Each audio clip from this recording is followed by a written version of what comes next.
Mari kita lanjutkan kegiatan belajar mengajar kita pada pagi hari ini.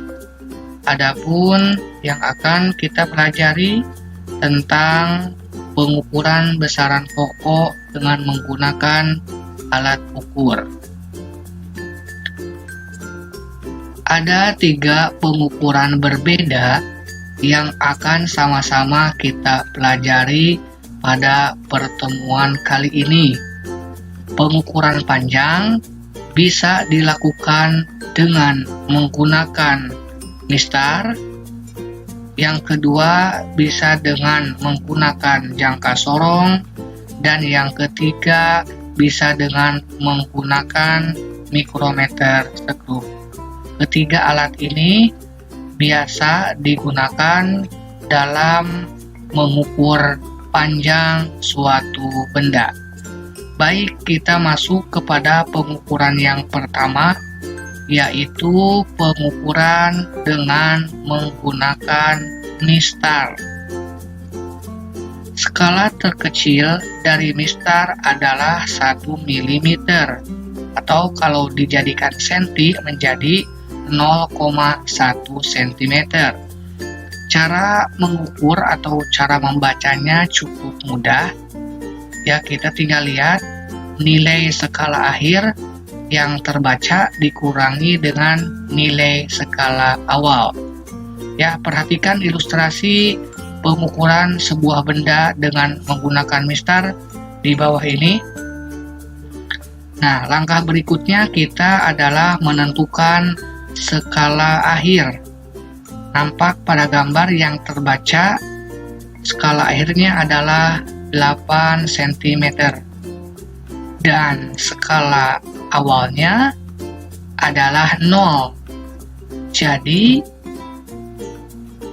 pengukuran benda ini adalah, ya, lihat konsepnya, nilai skala akhir dikurangi nilai skala awal. 8 cm dikurangi 0 sama dengan 8 cm. Jadi hasil pengukuran benda pada gambar tersebut adalah 8 cm. Dimana cukup mudah, bukan?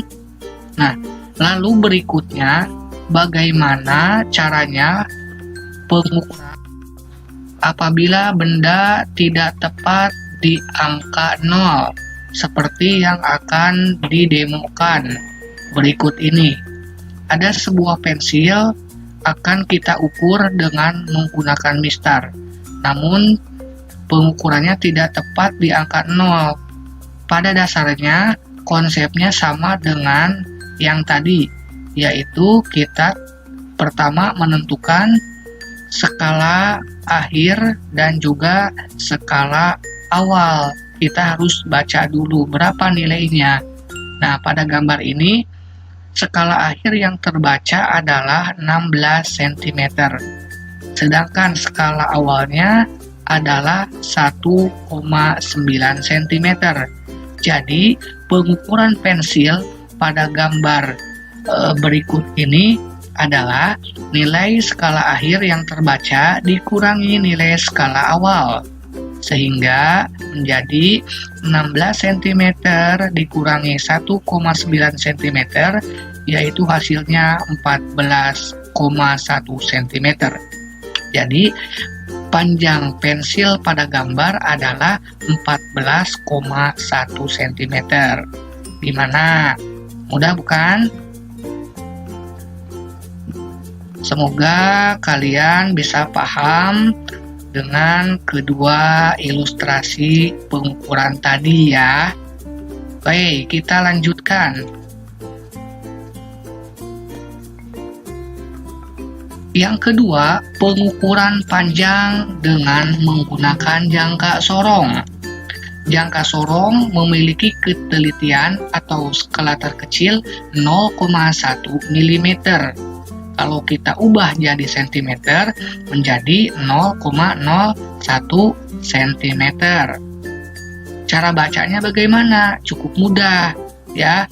Tinggal menjumlahkan antara skala utama dan skala noniusnya. supaya lebih memahami, kita simak ilustrasi pengukuran dengan menggunakan jangka sorong berikut ini. Nah, ini adalah gambar jangka sorong. Kemudian kita letakkan bendanya di sini. Kemudian kita geser. Nah, selanjutnya kita membaca skala utama. Nah, pada jangka sorong terdapat dua skala. Apa saja? Yaitu skala utama dan skala nonius. Skala utama ya bisa dilihat yang ada angka 0, 1, 2, 3, 4, 5, 6 itu merupakan skala utama. Dan skala nonius terletak di bawah. Ya, terletak di bawah yang dekat dengan benda yang angkanya 0, 5, 10. Nah, langkah selanjutnya kita adalah menentukan skala utama yang terbaca pada jangka sorong. Cara menentukannya adalah dengan melihat posisi angka 0 pada skala nonius. Ya, Bapak ulang sekali lagi.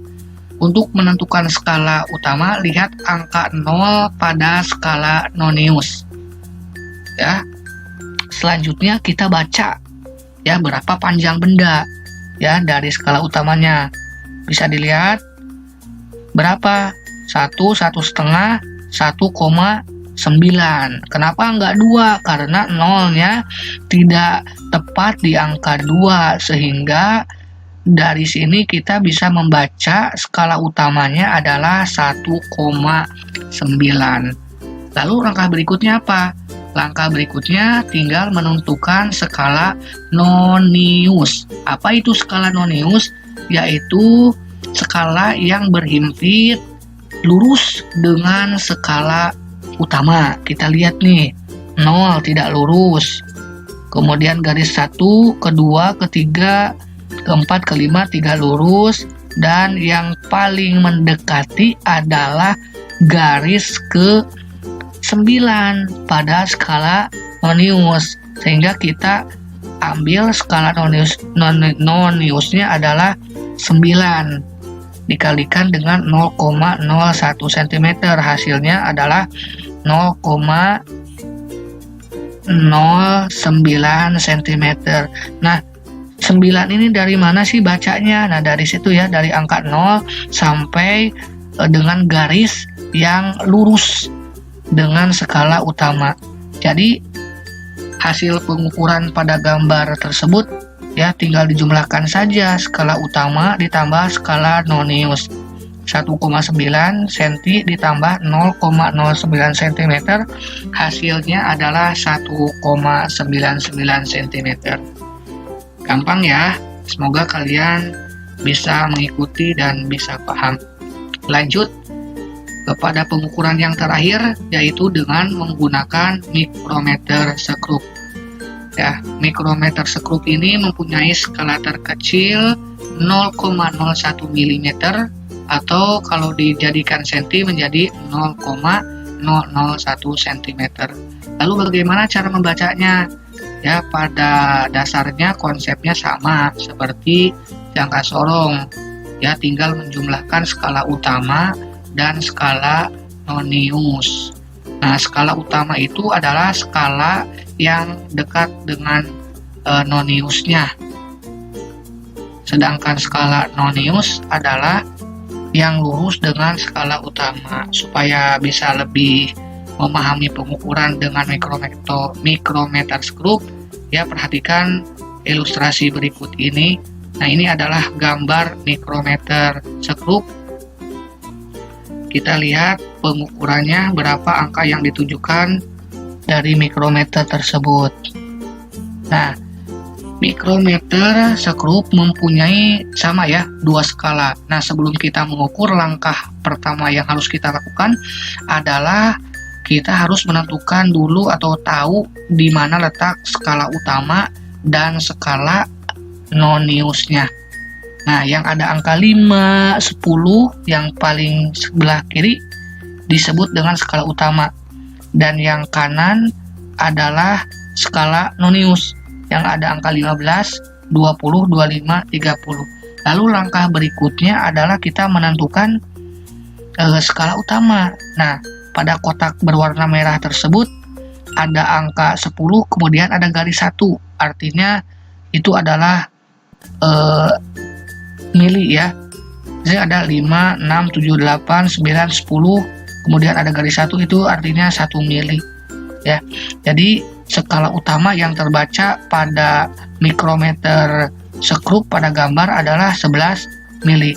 Langkah berikutnya kita menentukan skala noniusnya. Skala nonius adalah skala yang lurus dengan skala utama. Nah, di sini pada garis keberapa yang lurus? Yang mendekati adalah pada garis ke 24 ya. Tinggal dihitung saja, skala nonius sama dengan 0,01 dikalikan dengan 24, hasilnya adalah 0,24 mm. Sehingga untuk hasil pengukurannya tinggal dijumlahkan skala utama ditambah dengan skala nonius. 11 mm ditambah 0,24 mm, hasilnya adalah 11,24 mm. Jadi pada pengukuran pada mikrometer tersebut hasil pengukurannya adalah 11,24 mm.